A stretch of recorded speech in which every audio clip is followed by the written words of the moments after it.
Yes, indeed, folks. You're listening to Blue Please right here on cynicalbrits.com with myself, Total Biscuit. Another reminder to please go and do donate to the worst marathon ever, as they're calling it, at game2aid.com, if I recall correctly. Let's hope that I'm actually right. Yes, indeed. Or org. Sorry, yes, org. game2aid.org.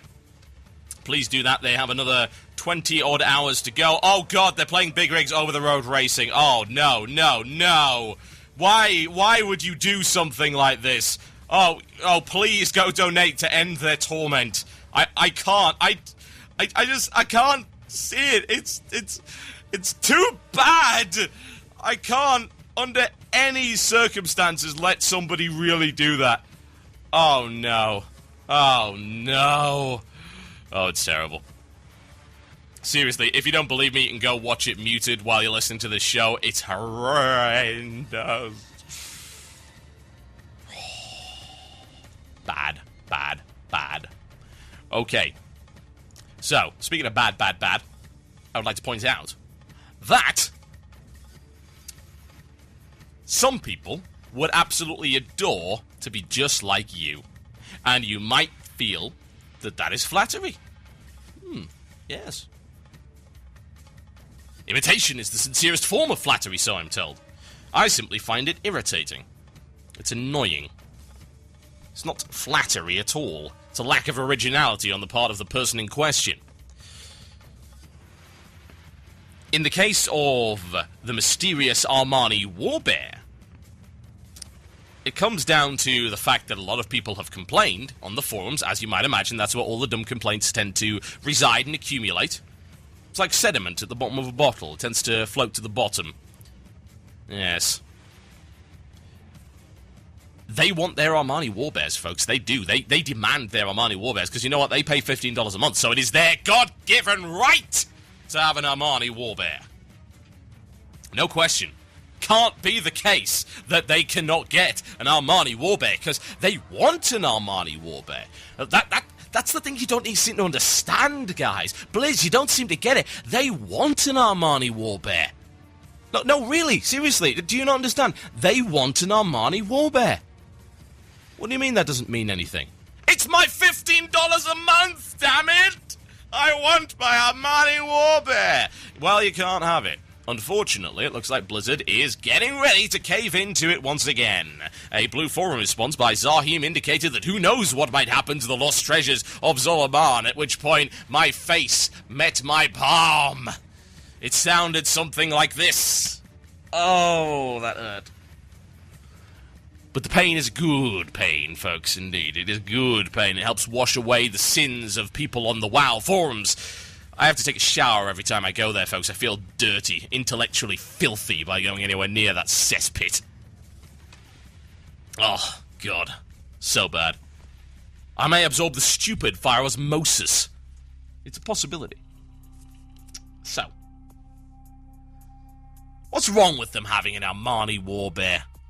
How does it affect you? This is the eternal quandary.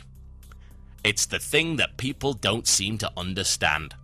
It's their eternal fallacy that they always fall back on. Why do you care? It doesn't affect you. This shows a complete lack of understanding of not only how video games work, but how society in general operates. How does it affect you? On a very basic, and by basic I mean dumb, level, it doesn't. You having an Amani Warbear has no direct statistical effect on my character. It doesn't take anything away from my character, physically. I don't lose an item because you have one. I don't lose stats because you gain stats in plus cool, or whatever the case. On a very basic, dumb level, a shallow level, an ignorant level, no, it does not affect me. On any level beyond that, which I like to call common sense and upwards, yes, it does. And here's why. Every MMO retains its subscribers via putting in place a perceived value for everything you've done up to this point. This is a fact. And so much a fact it is. So much a fact it is. Speaking like Yoda for a second, sounds good. Makes me feel more poignant and slightly shorter. They put this in the game deliberately. And this is not this perceived, oh my god, addictive elements to the game. That's not what it is. Calm the hell down, you sensationalist pig dog. What it is a system within the game that gives you perceived value so that you are unwilling to completely abandon everything you've done up to that point. Here's an example of where it's not in place. Here's an example for you. BioShock 2. I never finished BioShock 2. I couldn't be bothered. And I do not feel bad in any way, shape, or form for not finishing BioShock 2. Because BioShock 2, at least in the single-player component, has no perceived value lost if I decide to suddenly stop playing it. I won't see the end of the story, but I don't care. However, let's look at something else for a second. Two examples, in fact. Two non-MMO examples that apply very well to the way that MMOs have been doing it for much longer. This element of persistence, this element of perceived value, and actually, in the case of many things, real value. Now, the first thing is perceived value, and the example I'm going to give in terms of gaming is Call of Duty. Call of Duty has a system in place whereby you unlock things. Yeah? There is a persistent character. That persistent character unlocks stuff. You work towards various goals. Indeed, if you then decide to prestige and wipe the whole goddamn lot, which I mistakenly did, that was a stupid thing to do, wasn't it? Oh my god, prestige! Oh wait, that was dumb! Whatever. I got most of my guns back. I got the ones that I like to use, so I don't really care. Whatever the case, it comes down to the fact that you unlocked stuff, you worked to get it, and you acquired something that is persistent. Therefore, that Call of Duty account has value. If you work towards something and then suddenly stop the game, yes, you stop playing it, then you can view that time up to that point as wasted. And oddly enough, it's something of a... I wouldn't necessarily say a shift in perception or even a false perception, but it is an implied perception. It's not necessarily a perception that could be just drilled into stone, carved in stone tablets, or indeed exist in black and white. It's not a factual perception. It's an implied perception. The implication is that you have acquired things of value, and it would be such a shame to let them go to waste. It happens in real life as well. And now it's starting to happen in video games as a method of keeping people playing. And it works. Another example of where this perception is actually more factual would be League of Legends. League of Legends, a game which also has a persistent summoner count. Yeah? You have a summoner account on that which gains levels, and you don't have access to all the heroes. You gain those heroes either by unlocking them via playing games, so you're always working towards something, or you unlock them with real money, and indeed with skins and boosts and things like that. So, for instance, my League of Legends account has probably several $100s invested into it. Do I feel bad about that? Hell no. I got so much enjoyment out of that game, it's well worth the money I spent. I'm fairly sure I spent hundreds upon hundreds of hours in League of Legends, and it is well worth the money invested in it. However, I feel bad for not playing it over the last couple of weeks. Why? Because I've invested so much into my League of Legends account, it would be a shame just to let it all go to waste. This happens with MMOs. This is what keeps people coming back to MMOs. Oh, I spent 5 years on that character. It would be a shame to let all that go to waste. Now, of course, as I said, this is an implied perception, and it doesn't work on everyone. Yeah? There are some people who are able to very easily see past that, because it is a little bit of smoke and mirrors. Because what you are saying is that the time you spent in the game, the only value you have acquired has to be quantifiable. And by quantifiable, I'm talking about in terms of achievement points, in terms of time spent, in terms of epics, in terms of even the max level of your character. Because those things are not physical, because of course they're digital, but they are quantifiable. They can be assessed. Their value can be given a number. if you wish to. It will be a very arbitrary number, but it will be a number. So what you feel at that point is that it would be such a shame to let that go to waste. And that is how MMOs tend to keep people playing. That is, even if the quality of the entertainment in an MMO is significantly less than the equivalent single or multiplayer game, people will still play it. People wonder, if you've never played WoW before, indeed maybe if you've quit WoW and you've just sworn off it altogether, why do people do daily quests? Why do they do it? Well, the answer to that is very simple. Because, again, they are working towards goals which will have a quantifiable outcome within the game.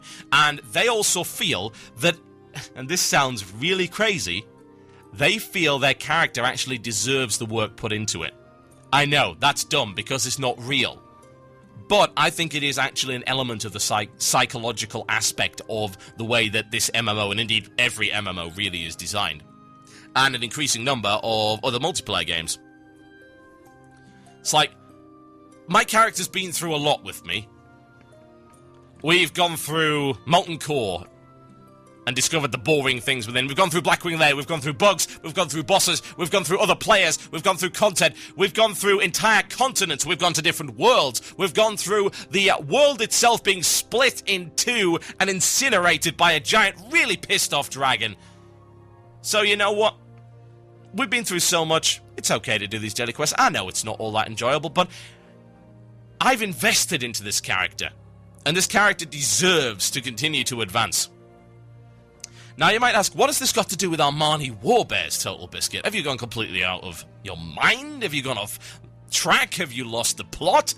No. Because this is another part of inherent value within the character. This is all linked together. And this, I will come to the conclusion on. By the way, I'm going to tell you this before I even go into this. The conclusion on this is that all of this is actually vital for a game to maintain its subscriber base. It is. It's very important. So, here's the thing. The value of your character is also tied into how unique you feel your character is. Because everybody wants to be a unique and beautiful snowflake in a video game. I would like to give you a prime example. Even though, actually, this game didn't do all that well, the principle behind it was very, very solid. And dumb, by the way. In terms of its mechanics, it was crazy and stupid. But the idea was sound. A game went by the name of Archlord. It's basically a Korean grindfest, but the gimmick was that one person could rise to be the Archlord. And that was the driving force, at least for a few months behind the game before it fell flat on its face. And it's the idea of, I can be the very best like no one ever was. Yeah, it is the Pokemon ideal. I can be a unique and beautiful snowflake. Within World of Warcraft, there are many ways to be a unique and beautiful snowflake, or at least there are ways that you can try and be a unique and beautiful snowflake. However, every time you take one of those ways away from the game, you lessen people's value in their character. Like, for instance, if you're the only guy in the game with some item, you feel special. And you are. Yeah? That's a unique aspect to your character. You have something rare. That defines your character. Among the millions upon millions of identikit characters that wear the same gear, you have something that makes you stand out. Another example, WoW TCG items. Prime example, I showed you in a video a couple of days ago a Drake. That Drake was indeed the mottled Drake. That mottled Drake was unique. Yeah? And you know how much that Mottled Drake actually costs? It costs about $200 to $250. If you want to buy the Mottled Drake card on eBay, that's how much it's going to set you back. And you might think, that is crazy! Why would anyone? And I turn around and say, because they want to be unique. They will actually go that far. It's the same people that paid thousands of dollars for Spectral Tiger. They didn't do it because it was a cool mount. There's loads of cool mounts in the game. They did it because it's a cool mount that a lot of people have. Yes, that's what's important. It's the reason they pay loads of money for Murkies and unique pets that are not easily acquired. Even though the Mottled Drake is just a reskin of the Bronze Drake, it makes me look unique. Nobody else on my server, to my knowledge, has a Mottled Drake. I've never seen one, certainly. I look unique when I'm in the middle of Orgrimmar with that Mottled Drake. If you take away every unique aspect to the game, people will stop seeing value within their character. And when they stop seeing value within their character, they will leave. It is bad to remove unique aspects from the game.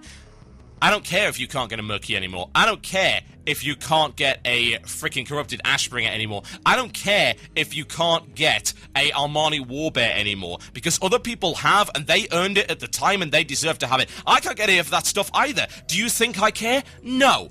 One, because I'm not 8 years old, and two, because I value the uniqueness in others as much as I value the uniqueness in my own character. So please, Blizzard, do not bring back old items. It ruins a unique aspect of the game. Don't do it. Now, we are actually approaching now 9:30. Which means, to those of you who are listening on the archive, that we're pretty much at the end of the show. We've done 1.5 hours.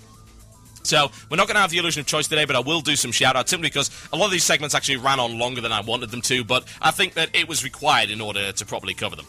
So, we're going to do the shout-outs, and we're going to end the show, folks, at this point in time, because, like I say, it is pretty much 9:30, and then after that, I've got to go upload the first part of this collab with the Yogscast. So, please, ladies and gentlemen, please send them in. The shout-outs can come in via IRC. Yes, indeed, you can send them over IRC, or you can send them via email, themurloc@gmail.com. That is themurloc@gmail.com. Go for it, folks, go for it. That is what you want, and it is what you need. Send them in, folks. Send them in.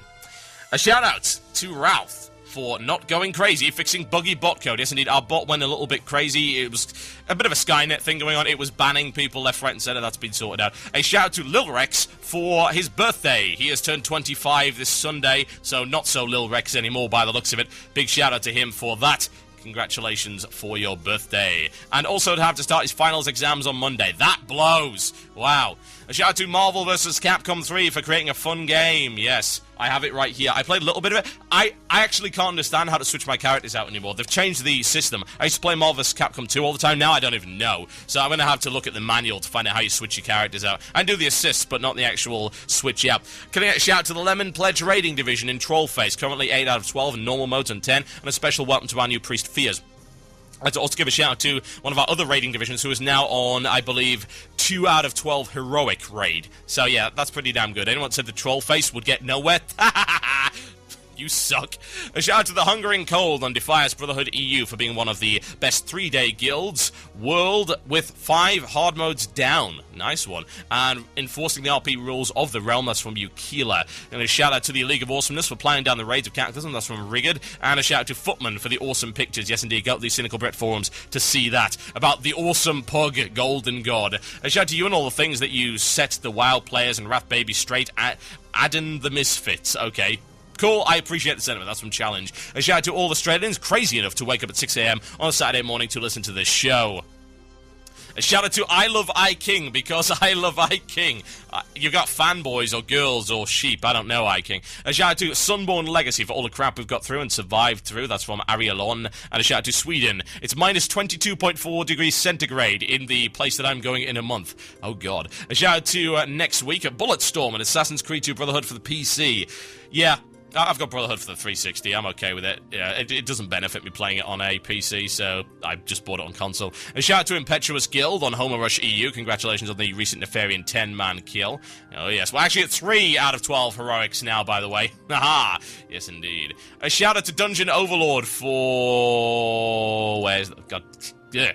Yes, the Dungeon Overlord developers for continuing to fix the downtime. Those of you who don't know the backstory behind that, I did a video of this, and Tent on Hammer also did a review of this, and we doubled the total population of that game within 2 days and broke their servers. Sorry, Night Owl. I'm sure it's a good kind of bad, though. It's a good kind of bad. A shout out to Echelon for Norganon US for becoming slayers of stupid, disappointing, incompetent minions. That means they've killed Maloriak Heroic. Well done. That's from Zarima. A shout out to the Silver Daggers on Airy Peak from Dr. Zed. Also, stop breaking Dungeon Overlord. And a shout out to the guild Rise of the Forsaken on Magtheridon EU, and that is from Mecca. Okay, folks, it is 9:30. That means I am done. I have some collab to upload, and then I've got to get right back onto doing Azeroth Daily. No rest for the wicked, and no sleep for the just, as always, folks. Oh, yes. Right. What are we going to go out on? I'm sure we can find something. What have I been listening to lately? Oh, I know. Yeah. I was watching a few music videos of this band. I'm a huge fan of them. I really, really am. I have problems spelling their name because they have all this crazy stuff in them, but we're going to play it. It's very, very good. I love this track.